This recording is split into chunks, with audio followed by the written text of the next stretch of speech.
Hey guys, welcome back to my channel, and today we're going to be doing a Liverpool versus Newcastle preview.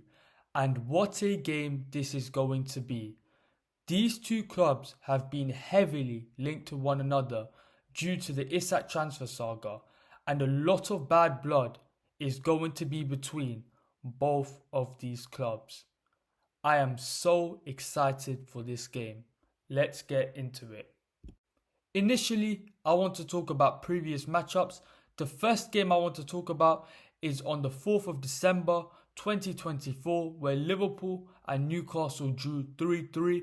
I chose this game in particular because this was the first time Arne Slot faced Newcastle in his Premier League managing career.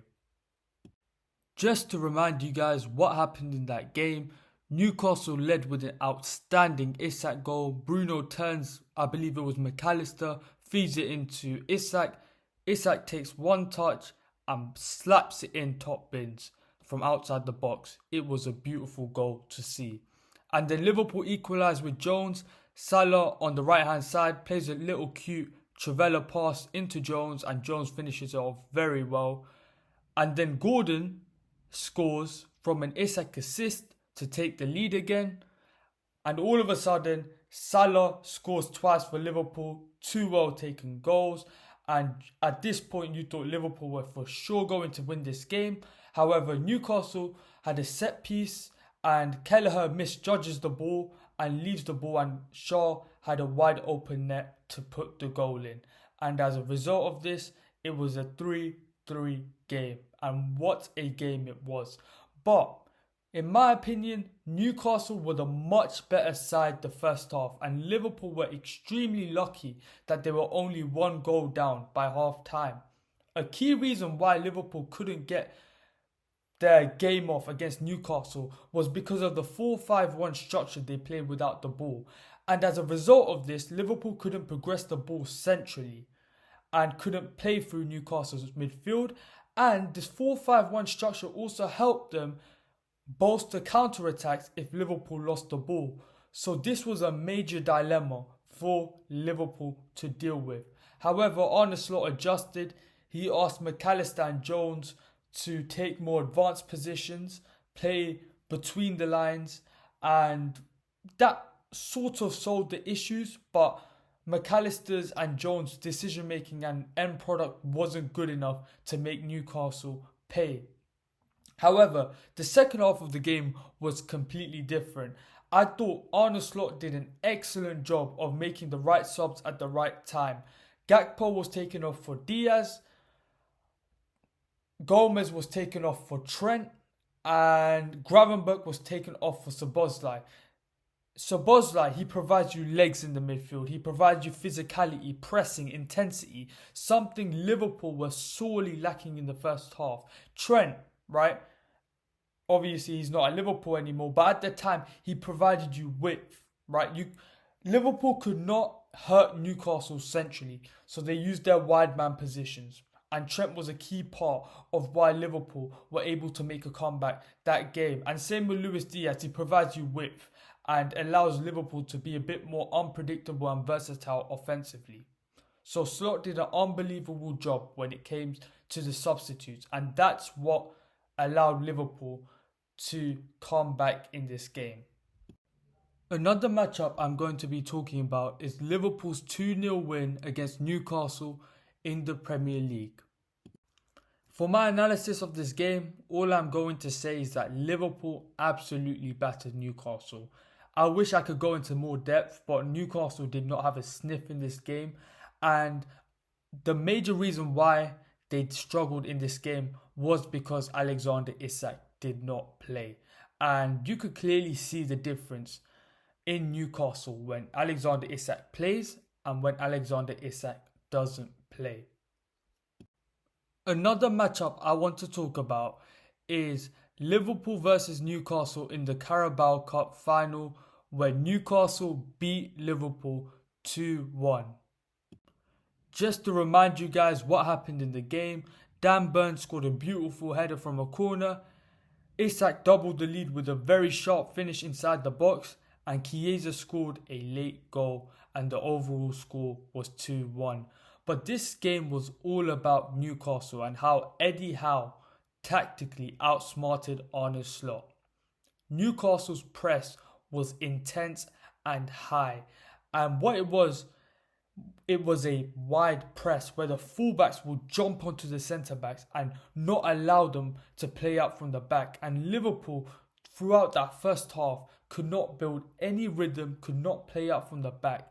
And Eddie Howe completely nullified Arne Slot's style of football. Obviously, you can't maintain that high and wide press throughout the entirety of a 90 minutes. So there was periods where Newcastle rested in that 4-5-1 structure that I talked about previously. And that 4-5-1 structure gives Liverpool a lot of problems, like the last match, right? Liverpool can't progress the ball centrally, something Arne Slot likes to do. And they couldn't create any opportunities. And throughout the majority of the game, Newcastle were in control and were the much better side. And one thing Newcastle did really well was that they were winning the ball back in high and wide areas and kept on attacking Liverpool through the flanks. And throughout the entire game, they were the better side. And Liverpool did look threatening late in the game, and they started to apply more pressure to Newcastle. However, it was too little too late.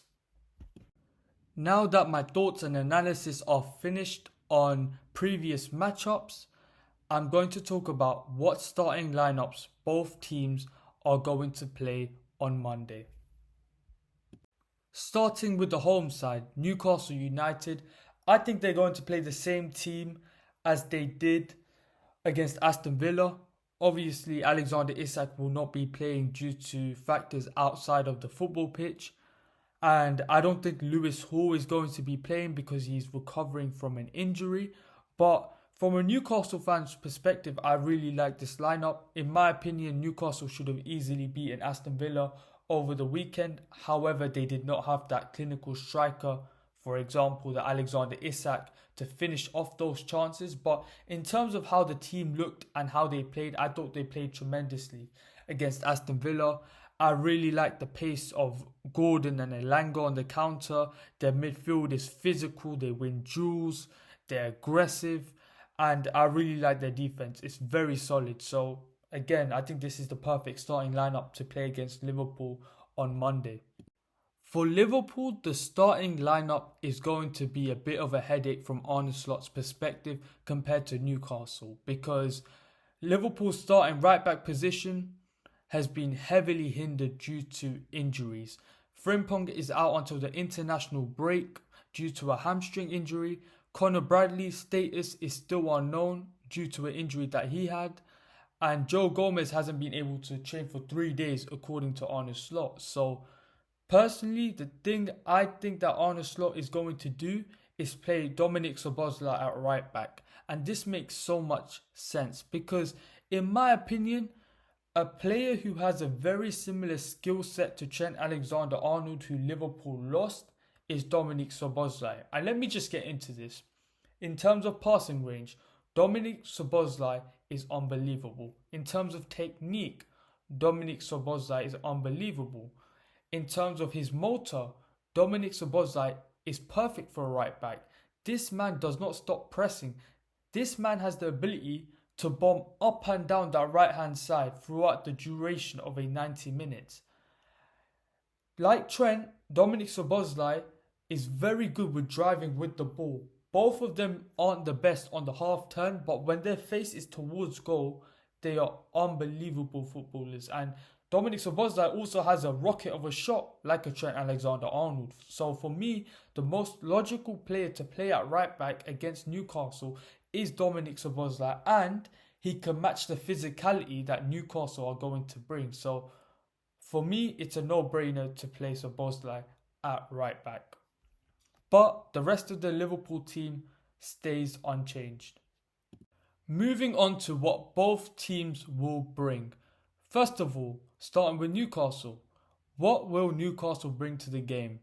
First of all, St. James's Park is going to be buzzing, especially with the Isak transfer saga. These Newcastle fans, they're going to be up for it. And St. James's Park, the atmosphere is going to be incredible. And already, Newcastle are going to have an advantage from that aspect. Another aspect I want to talk about is Newcastle's counter-attacking threat. Having two players with the names of Anthony Gordon and Elanga, who are two of the fastest players in the Premier League, is going to cause Liverpool problems, especially on the counter. One major weakness that we've seen from Liverpool is that they've been very vulnerable in transition and defending counter-attacks. You saw Semenyo score 2 goals against them in transition. Even in pre-season, you saw those vulnerabilities. Liverpool on the counter are there to be got at. And having guys like Anthony Gordon and Elanga, it's going to help you a whole lot. Another aspect I want to talk about is Newcastle's elite midfield. A midfield of Joelinton, Bruno and Tonali. They're not going to lose a lot of midfield battles. They're going to win their duels. They're going to win their second balls. They're going to be more aggressive and more intense than most midfields in the world. And Newcastle have an advantage in that aspect. And the final thing I want to talk about is Eddie Howe's tactics. I believe that Eddie Howe has outsmarted Arne Slot in 2 games. In my opinion, he was better tactically against Arne Slot in that 3-3 draw against Liverpool, and especially that Carabao Cup final where Newcastle beat Liverpool. When Newcastle sit in that 4-5-1 structure, Liverpool find it extremely difficult to break them down. I thought Eddie Howe's high press and wide press against Liverpool really nullified them from playing out from the back. So again, if there's a bogeyman for Arne Slot in the Premier League, it is Eddie Howe. What will Liverpool bring? First of all, they're a completely different side with new signings, so Eddie Howe needs to make adjustments according to that, and that could prove difficult for Newcastle to adapt to. Another aspect I want to talk about is Florian Wirtz. For me, Florian Wirtz is one of the best players in the world. In my opinion, the most creative player in the world, and he can unlock any defense at any point. And for sides against Newcastle is why you bring Florian Wirtz in. I've seen a lot of memes where people are saying Wirtz should run and Wirtz is not safe because of the physicality and intensity that Newcastle are going to bring. But Florian Wirtz is one of the most technical and skilled players in the world, and this is the exact game where he should thrive and where he should unlock Newcastle's defense. Another guy I want to talk about is Mo Salah. This man is inevitable. We've seen it last week. He doesn't need to be influential throughout the duration of a 90 minutes. But when his moment comes, he will take the moment and hurt you. So I don't need to go more into that. Another major thing I want to talk about is the return of Ryan Gravenberch.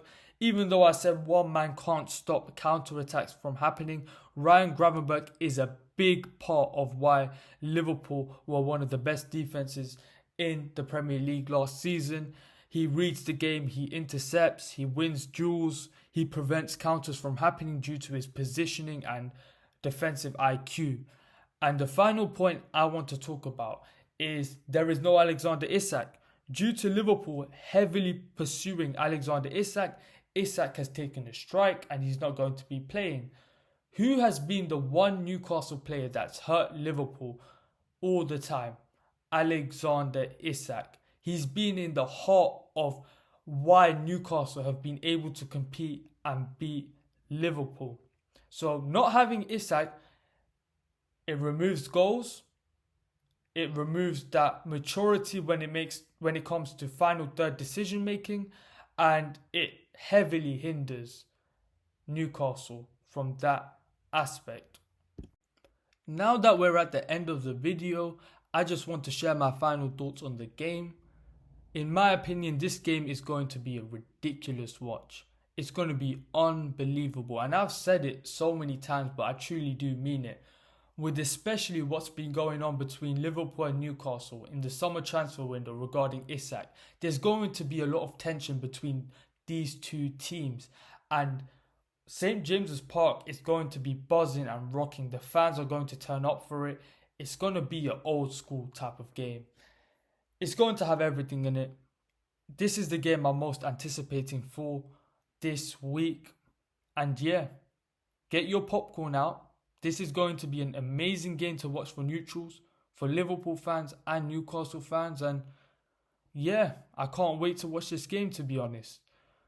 We're at the end of the video now. Thank you guys for watching. Like, share, comment, subscribe, and peace.